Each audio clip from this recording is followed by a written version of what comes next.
Hai guys, selamat berjumpa kembali dengan novel populer viral kesayangan Anda ini. Saat ini admin ingin menghadirkan sebuah novel yang alur ceritanya sangat menarik dan seru. Novel ini berjudul Kaisar Agung Seni Bela Diri. Sebelum mengikuti keseruan ceritanya, mohon bantuan kalian untuk subscribe, like, dan share video-video yang ada di channel ini. Selamat menikmati.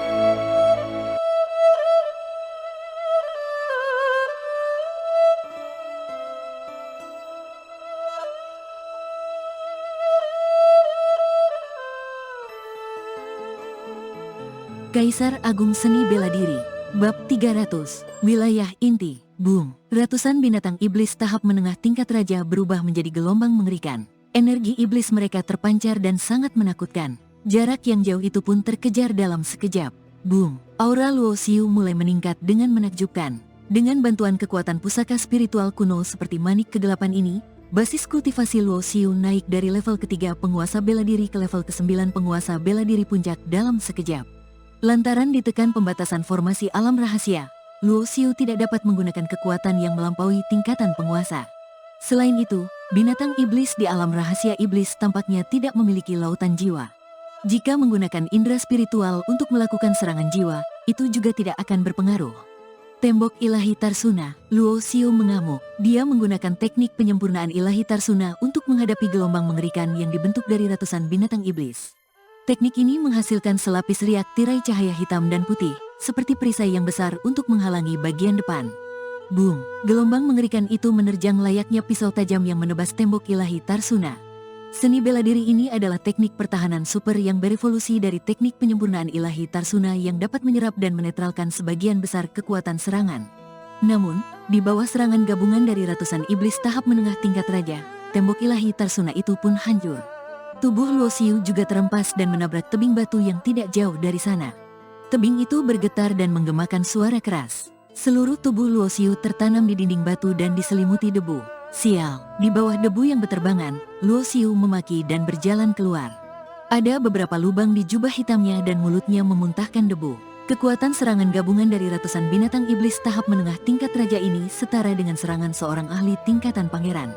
Dengan keunggulan jumlah, tidak mengherankan jika para ahli sekte Tarsuna di zaman kuno tidak dapat masuk ke wilayah inti untuk mempelajari rahasia di alam rahasia ini. Keterampilan transformasi misterius 24 kali lipat. Kaki kanan Luo Xiu menginjak dinding batu. Dinding batu itu hancur dan puing-puingnya tersebar ke segala arah, sementara tubuhnya memelesat. Dia bergerak dengan sangat cepat saat bergegas menerjang gelombang mengerikan yang terbentuk dari ratusan binatang iblis. Boom, boom, boom. Di depan gelombang besar itu, sosok Luo Xiu kecil dan tidak terlihat, tetapi kekuatannya sangat mendominasi. Kedua belah pihak bertarung seketika sehingga hasil pertarungannya sulit ditentukan. Kalau aku memiliki segel naga hijau, aku dapat menerobos gelombang besar yang dibentuk oleh ratusan binatang iblis ini hanya dengan satu serangan. Kali ini Luo Xiu datang ke alam rahasia iblis untuk berlatih dan tidak membawa senjata pusaka formasi sama sekali. Peringkat pedang gigi harimau sudah tidak cukup baginya sekarang. Tubuh perang dari tingkatan pangeran setara dengan banyak pusaka formasi, hanya saja dia kekurangan senjata yang berguna. Bunuh dia, ratusan binatang iblis meraung serempak, masing-masing dari mereka tidak takut mati dan berusaha menggerakkan kekuatan iblis. Tapak pembunuh, Luo Xiu mengerahkan teknik super yang berasal dari teknik penekanan dan pembunuh kegelapan. Dia membentangkan telapak tangannya dan langsung melayang ke langit. Di telapak tangannya, berkumpul cahaya hitam putih, lalu berubah menjadi gunung dan menekan para binatang iblis. Boom! Gelombang raksasa itu berputar dan berubah bentuk, ujungnya tiba-tiba meledak. Banyak binatang iblis yang lebih lemah menyemburkan darah. Ada juga yang tubuhnya hancur, lalu menjadi manik darah dan jatuh dari langit. Gelombang besar ini adalah hasil dari penggabungan aura ratusan binatang iblis. Begitu ada celah di satu tempat, perpaduan aura semua binatang iblis akan terpengaruh dan segera mengungkapkan celahnya. Luo Xiu telah melakukan banyak pertempuran dan pemahamannya tentang teknik tempur sangat tinggi. Kekuatan hukum kehidupan dan kematian berkumpul di tangannya, lalu berubah menjadi pedang. Pedang kematian, seret. Saat pedang itu ditebas, ruang itu langsung pecah menjadi lintasan lurus. Cahaya pedangnya panjang dan daerah sekitarnya berubah menjadi jalan kematian, layaknya gerbang menuju neraka. Dalam sekejap, energi pedang yang berkumpul dalam hukum kehidupan dan kematian menusuk gelombang raksasa yang terbentuk dari ratusan binatang iblis itu. Suara yang menggelegar bergema di langit. Gelombang mengerikan itu terkena tebasan pedang dan meledak. Dalam sekejap, Puluhan tubuh binatang iblis pun hancur. 50-an binatang iblis tersisa yang dipimpin oleh naga es semuanya merasa ngeri. Siapa sebenarnya ras manusia ini? Kekuatannya sangat menakutkan. Naga es terkejut saat ratusan binatang iblis tahap menengah tingkat raja bekerja sama. Binatang iblis tingkat raja puncak akan menghindar, tetapi orang ini malah melawannya. Namun, aura kematian menyelimutinya saat ini. Naga es menyadari bahwa kultivator seni bela diri ras manusia yang melawannya ini telah menghilang. Saat dia menyadarinya, ras manusia itu ada di belakangnya. Reaksi pertama naga es adalah menghindar. Namun, sebelum dia sempat melakukannya, kobaran api yang membara dan menakutkan telah menelan tubuhnya. Jangan, naga es menjerit kesakitan. Dia tidak takut mati karena dia bisa terlahir kembali di alam rahasia ini. Namun, dibakar kobaran api ini sangat menyakitkan sehingga membuatnya sangat menderita. Tak lama kemudian, tubuh naga es itu habis terbakar. Kobaran api yang menyelimuti tubuh naga itu menjalar dan Luo Xiu menginjak gelombang api dengan tenang tanpa ekspresi. Bunuh dia, kita harus membalaskan dendam bos naga es. Para binatang iblis ras air yang tersisa tidak melarikan diri.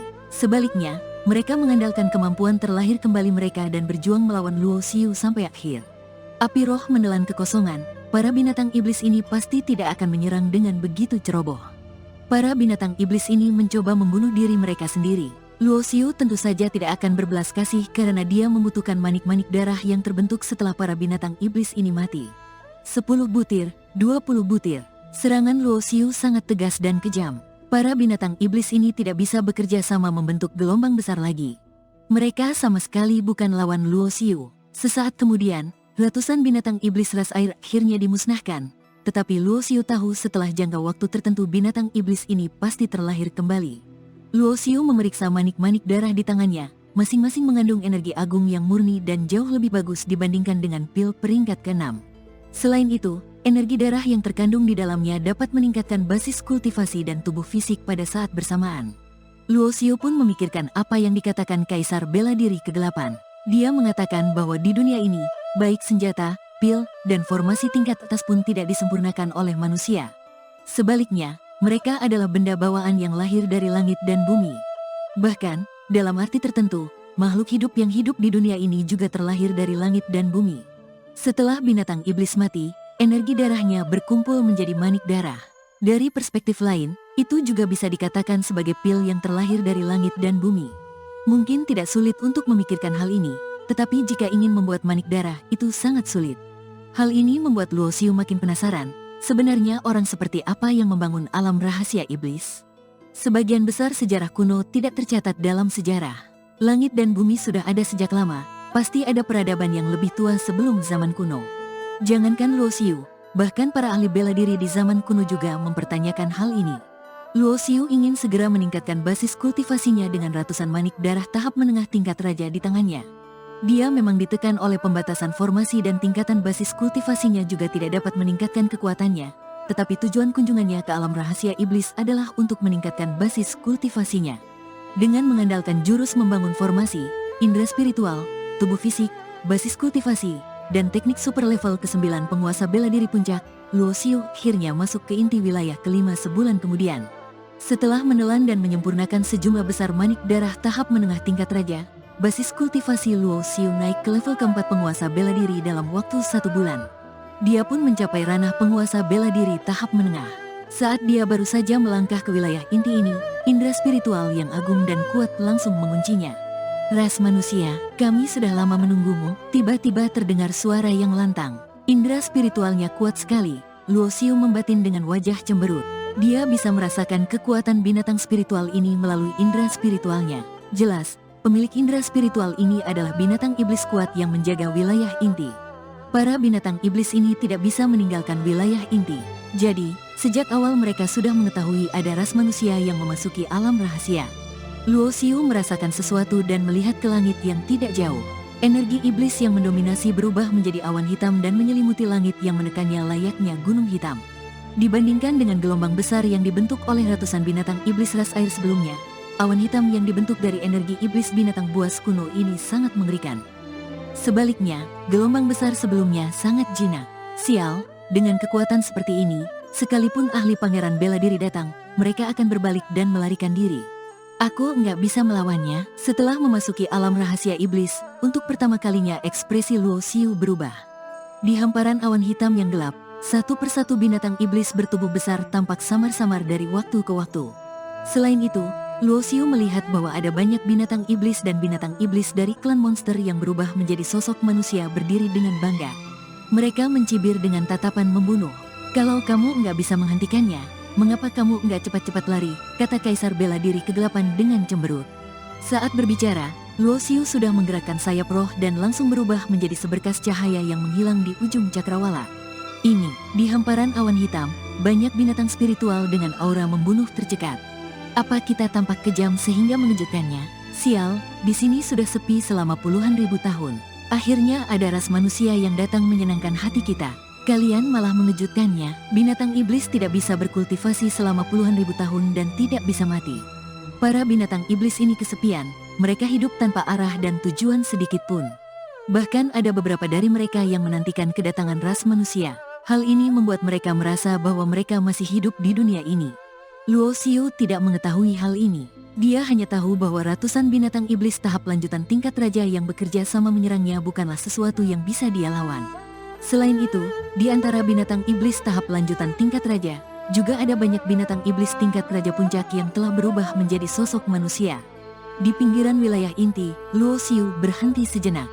Para binatang iblis tahap lanjutan tingkat raja itu tidak bisa melewati batas, tetapi binatang iblis tahap menengah tingkat raja biasa bukanlah ancaman baginya. Jadi, di sini adalah tempat yang aman. Nah, apakah kamu melihat gunung di kejauhan itu? Tanya Kaisar bela diri kegelapan. Ketika Luo Xiu mendengar ini, dia berdiri di langit dan melihat ke bagian terdalam dari inti wilayah kelima. Dia samar-samar bisa melihat bayangan hitam tinggi berdiri di kejauhan, tetapi dia tidak bisa melihatnya dengan jelas. Dari wilayah kelima hingga wilayah kesembilan, ada gunung seperti itu di inti terdalam setiap wilayah. Kalau kamu bisa mendaki puncak gunung itu, kamu mungkin bisa menjelajahi rahasia tempat ini, kata Kaisar bela diri kegelapan. Ketika Luo Xiu mendengar ini, dia pun mengerutkan alisnya. Jumlah binatang iblis di wilayah inti ini terlalu banyak dan mereka saling bekerja sama. Dalam situasi kekuatan Luo Xiu yang ditekan oleh pembatasan formasi, itu benar-benar mustahil untuk diterobos. Teknik serangan udara memungkinkanku untuk bersatu dengan ruang sekitarnya. Asalkan jarak kami nggak terlalu dekat, meskipun aku melewati tempat yang diduduki binatang iblis, aku nggak akan ditemukan dengan mudah. Enggak boleh, kamu terlalu meremehkan klan monster yang telah berubah menjadi sosok manusia. Banyak dari mereka yang memiliki bakat khusus dan dapat merasakan perubahan ruang. Sekalipun kamu bersembunyi di langit menggunakan teknik serangan udara, kamu bisa ditemukan dengan mudah. Kaisar bela diri kegelapan langsung menolak ide Luo Xiu karena metode ini telah lama digunakan oleh para ahli sekte Tarsuna di zaman kuno. Aku nggak bisa menerobos masuk dengan paksa dan nggak bisa bersembunyi di dalamnya. Kalau begitu, aku hanya bisa mengandalkan kecepatanku untuk membandingkan siapa yang lebih cepat. Luo Xiu pun memicingkan matanya.